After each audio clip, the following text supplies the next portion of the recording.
For today's ganap mga mare, ay samahan nyo kaming i-celebrate ang 5th birthday ni Kuya Percy. Hello mga mare, panibagong voice over vlog na naman tayo. Ngayong araw nga mga mare, ay birthday na nga ni Kuya Percy. Birthday na ni Kuya, birthday na ni Kuya, birthday na ni Kuya.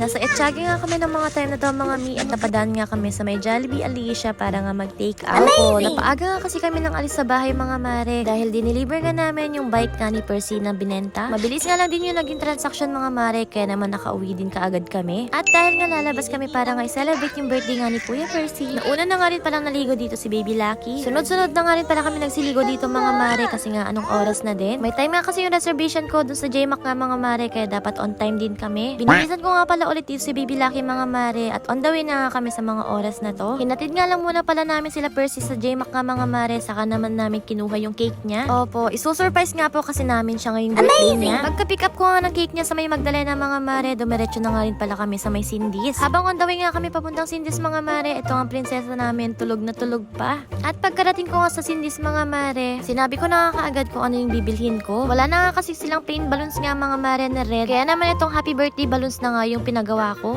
Naging assorted pa nga ni itong mga balloons niya mga mi kasi nga hindi daw pwede na iisang kulay lang. Pero okay na din to mga mi kasi medyo magkalapit naman yung kulay. At nung okay na nga yung cake at balloons niya mga mare, dumiretso na nga rin pala kami sa may JMac. Saka na nga rin ako nakiusap dito nga kay Ate Nicole na staff nga ng JMac na isunod nga itong cake at balloons ka ni Percy pag nakaset up na nga kami sa taas. At nung naibilin ko na kung anong gagawin mga mare, pumunta na nga rin pala ako dito sa taas. Ongoing na nga rin pala dito yung pagsaserve nga ng pagkain mga mare, kaya naman waiting na lang din kami. Kanya-kanya kaming pili ng foods dito mga mare. Saka naman ako nagdagdag ng a la carte. At ang kinaganda nga dito mga mare, pag naka 2.5 na nga kayo ng bill, may pa-free nga pala sila na 10 inches na pizza. Wala nga kamalay-malay dito si Kuya Percy mga mare na isul-surprise nga siya. Kasi nga maski sa cake mga mare, hindi naman siya nagtatanong. Kaya naman nung nandyan na yung cake at balloons niya,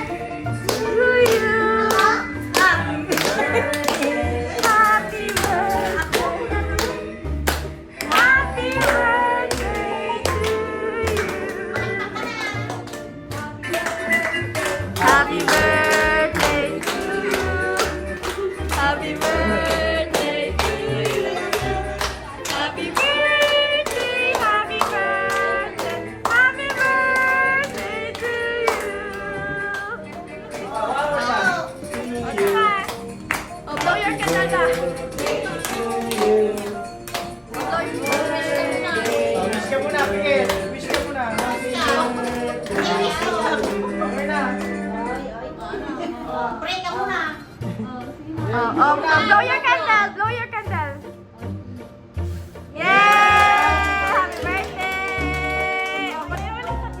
Banan mo! Thank you po! Ito yung present ko. Wow! Saan ko? Open mo na, naka-open naman yan. Pampers ba yan? Pampers ba yan? Wow! O, ano yan? Sasabihin mo. Thank you. Thank you. Thank you, Tita Danda. O, tapos si Tito. Yung kay Tito, dito. Kay Tito Pogi. Thank you, Tita Pugi. O, let's eat. Miss me here. Stay at my side.